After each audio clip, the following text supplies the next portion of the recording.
পত্রিকাগুলোতে কি খবর এসেছে প্রধান প্রধান সেগুলো একটু দেখি। বাংলাদেশ, পাকিস্তান, চীন ত্রিপক্ষীয় প্ল্যাটফর্ম গঠন, নয়াদিগন্তর পত্রিকার শিরোনাম। এই খবরে বলা হয়েছে বাংলাদেশ, পাকিস্তান, চীন সহযোগিতার একটি ত্রিপক্ষীয় প্ল্যাটফর্ম গঠনে সম্মত হয়েছে।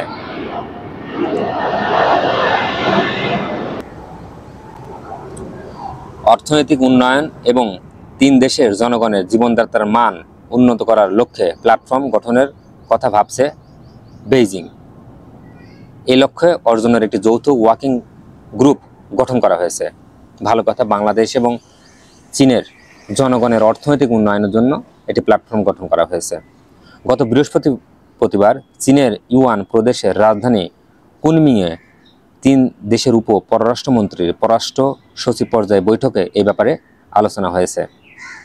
বৈঠকের পর চীন, পাকিস্তানের পররাষ্ট্র দপ্তর থেকে এই ব্যাপারে পৃথক বিবৃতি দেওয়া হয়েছে। তবে বাংলাদেশের পক্ষ থেকে গতকাল সন্ধ্যা পর্যন্ত কোনো বিবৃতি দেওয়া হয়নি। ভোট নিয়ে সংশয় সন্দেহ কাটেনি। বাংলাদেশের ভোট নিয়ে সংশয় সন্দেহ একেবারেই কাটছে না। কালের কণ্ঠ পত্রিকার প্রথম পাতার শিরোনাম। এই খবরে বলা হয়েছে আগামী ফেব্রুয়ারিতে রোজার আগেই জাতীয় সংসদ নির্বাচন হতে পারে এমন প্রত্যাশায় দেশজুড়ে ভোটের প্রস্তুতি চলমান। অর্থাৎ আগামী বছরের রমজানের আগেই জাতীয় নির্বাচন অনুষ্ঠিত হবে। সেই জন্য সারা বাংলাদেশে যার যার দলীয় কার্যক্রম সেই আস্তে আস্তে পরিচালনা করছে। প্রতি আসনেই বিএনপির একাধিক প্রার্থী। শেষ পর্যন্ত দলের মনোনয়ন কে পাবেন তা নিয়ে জল্পনা কল্পনা।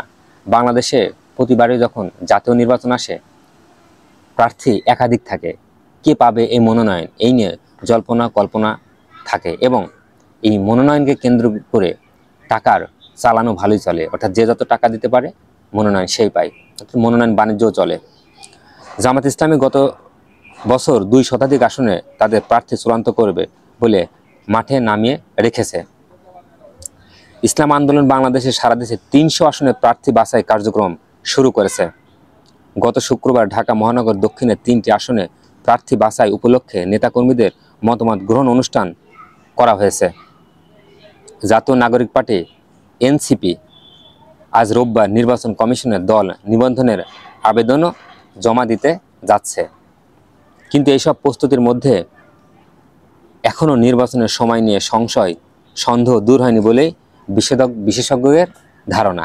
অর্থাৎ যার যার দলীয় কর্ম সেই চালিয়ে যাচ্ছে, কিন্তু নির্বাচনের যে সংশয় বা নির্বাচন আসলেই ওই সময় অনুষ্ঠিত হচ্ছে এটা নিয়ে সংশয় এখনও কাটেনি, সেটাই বলছে। তারা বলছেন নির্বাচনের আগেই গুরুত্বপূর্ণ ও সুদূর প্রসারী সংস্কার দরকার। এগুলোতে রাজনৈতিক দলগুলো যত দ্রুত একমত হবে ততই দ্রুত নির্বাচন হবে। অর্থাৎ রাজনৈতিক দলগুলোর উপর জাতীয়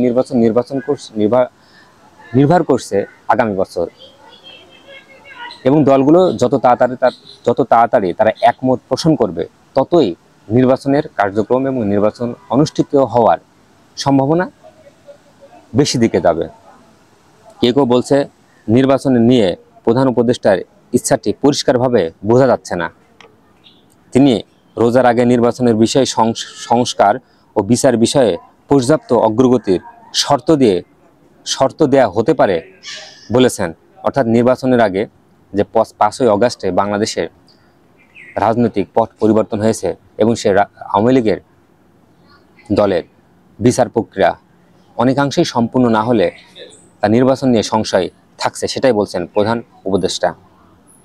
তিনি এক এক সময় এক এক কথা বলেন। আগামী রোজার আগেই নির্বাচন হবে কিনা সে নিশ্চয়তা কেবলই উনি দিতে পারেন।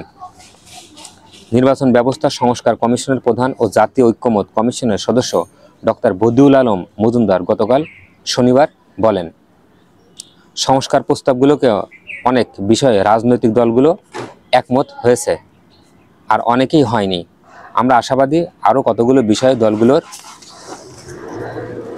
মধ্যে ঐক্যমত হবে এবং আশা করছি যথাসময়ে জাতীয় সংসদে দলগুলো সই করবে এবং প্রণয়ন করবে।